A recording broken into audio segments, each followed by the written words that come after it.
Добрый день, друзья! Сегодня хочу предложить вам приготовить вместе со мной 5 блюд из 1 килограмма фарша. Готовить будем очень вкусный наваристый суп с галушками, сочные котлеты с манкой, булгур с фаршем, луком и морковкой, фаршированный картофель и лаваш с фаршем. Берем 1 килограмм фарша, у меня индюшиный. Для этих рецептов можно брать любой, по вашему вкусу. Делим его на 5 частей по 200 грамм. Первым я приготовлю суп. Для него нам понадобится фарш, лук, морковь, картофель, плавленый сыр, соль, перец. Для галушек мука, яйцо и сметана. В кастрюлю наливаем 3-4 столовые ложки растительного масла и высыпаем в нее 200 грамм фарша.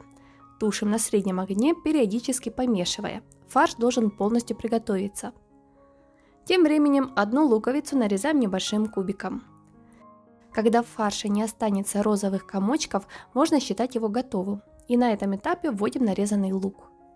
Тушим все вместе, лук должен стать мягким и прозрачным. Не забывайте периодически помешивать. Аромат на кухне просто неимоверный, хотя мы только начали готовить.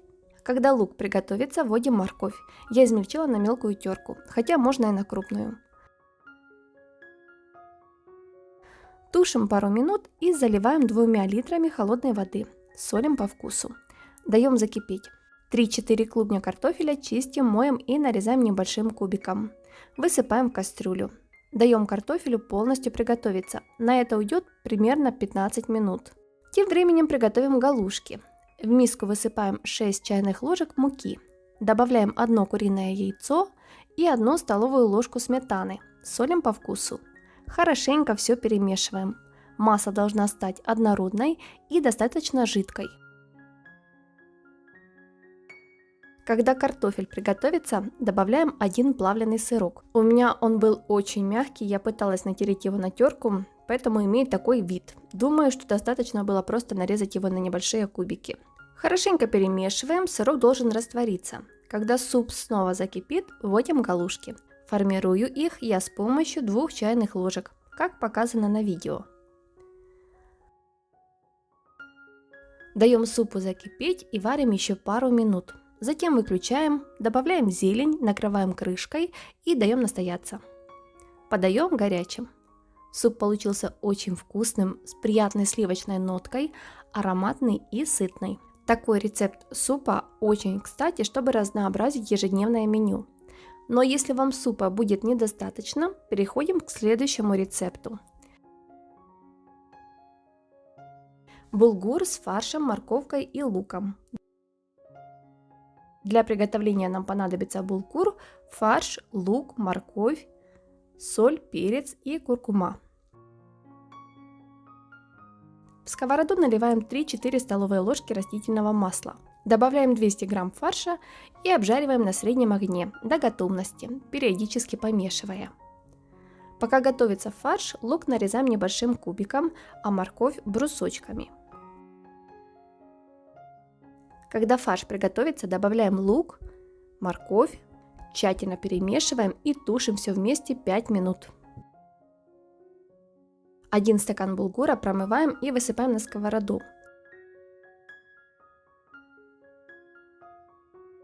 Солим, перчим, я еще добавляю чуть куркумы для цвета. Перемешиваем. Тушим 1 минуту и заливаем 1,5 стакана воды. 2 зубчика чеснока я нарезаю небольшими пластинами и добавляю в сковороду. Накрываем крышкой и готовим на медленном огне 20-25 минут, пока испарится вся жидкость. По истечении времени пробуем на готовность. Если нужно, добавляем специи. Вместо булгура можно использовать рис, гречку. Получается очень вкусно, сытно и ароматно. Прекрасный и быстрый вариант для ужина или обеда.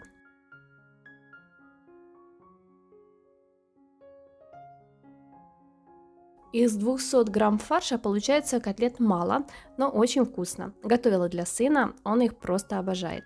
Фарша я взяла 250 грамм, 50 грамм одолжила из следующего рецепта. Нам также понадобится 1 лук, яйцо, манная крупа 40 грамм, вода, соль, перец и сливочное масло. 1 луковицу мелко нарезаю и измельчаю с помощью блендера. Добавляю к фаршу.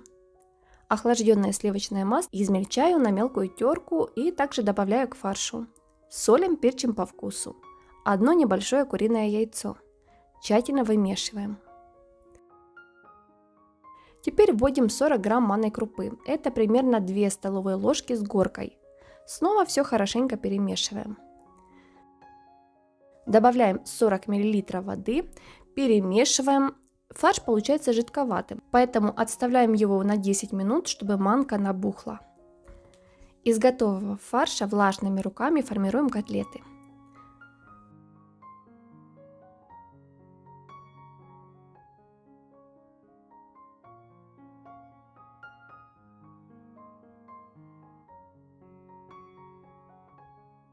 В сковороде разогреваем масло и выкладываем котлеты. Обжариваем на среднем огне до румяности. Когда одна сторона подрумянится, переворачиваем, уменьшаем огонь и накрываем крышкой. Готовые котлеты выкладываем на блюдо. Из данного количества ингредиентов у меня получилось 6 котлет. Напоминаю, что 50 грамм фарша я одолжила из следующего рецепта. Подаю с картофельным пюре. Котлетки получились плотными, сочными, ароматными и очень вкусными. Такая закуска в лаваше быстро утолит аппетит, а приготовить ее совсем несложно. Для приготовления нам понадобится лаваш либо тортилья, твердый сыр, фарш, лук, яйцо, соль, перец. Начнем с приготовления начинки. К фаршу добавляем одно яйцо, солим, перчим по вкусу. Одну луковицу измельчаем с помощью блендера, можно нарезать мелко ножом. И добавляем к остальным ингредиентам. Тщательно вымешиваем фарш до однородности. Для рецепта нужен лаваш. Я не нашла в магазинах, поэтому взяла тортильи диаметром 25 см. Берем по одной лепешке, сверху посыпаем твердым сыром, так, чтобы он покрывал всю лепешку. Выкладываем сверху еще одну лепешку и равномерно распределяем его по всей поверхности. Закручиваем в плотный рулет. Рулетики отправляем на противень, засланный пергаментной бумагой. У меня бумага закончилась, поэтому сегодня использую фольгу. Одно куриное яйцо взбиваем вилочкой и тщательно смазываем всю поверхность наших рулетиков. Сверху щедро посыпаем оставшимся сыром. И отправляем в заранее разогретую духовку при температуре 180 градусов на полчаса. По истечении времени достаем рулетики. Посмотрите, какие они румяные, аппетитные и очень горячие, поэтому дадим им время чуть-чуть остыть.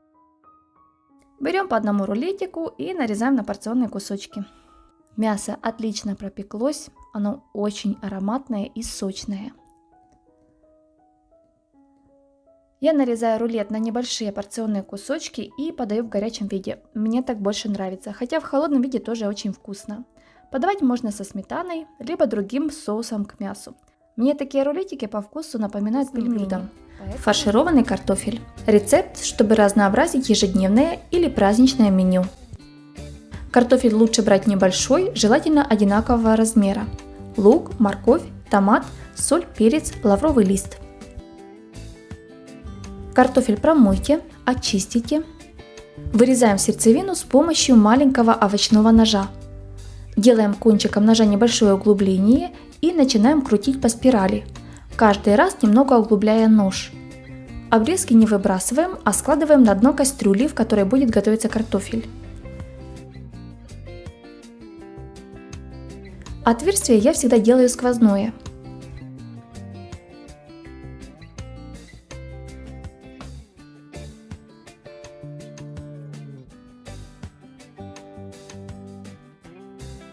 Маленькую луковицу нарезаем мелким кубиком.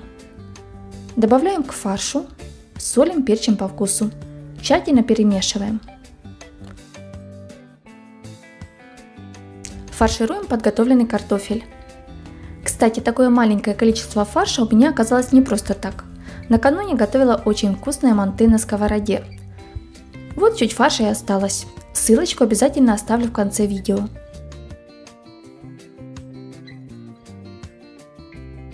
Заливаем холодной водой так, чтобы картофель чуть был покрыт. И отправляем на маленький огонь. Тем временем займемся зажаркой. Лук режем кубиком и тушим до прозрачности в небольшом количестве растительного масла на среднем огне. Добавляем измельченную морковь.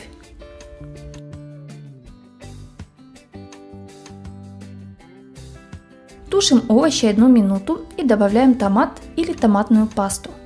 Если вы выбрали второй вариант, предварительно разбавьте пасту 100 граммами воды. Перемешиваем.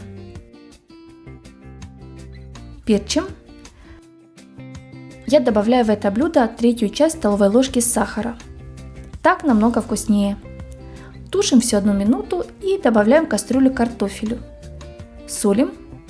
Для пряности и аромата добавляем лавровый лист. Варим примерно 20 минут с момента закипания до готовности картофеля. Подавать такое блюдо лучше порционно со сметаной и рубленой зеленью. По желанию на каждую картофелину можно положить по кусочку твердого сыра. Так будет еще вкуснее. Посмотрите, какой наваристый получился бульон за счет того картофеля, который мы складывали на дне кастрюли. Попробуйте приготовить это несложное, но очень вкусное и ароматное блюдо. Если вам понравился рецепт, ставьте лайк. Делитесь видео в соцсетях и не забывайте подписываться и нажимать на колокольчик. Впереди еще много вкусных рецептов. С вами была Неля. Всем приятного аппетита и мирного неба над головой.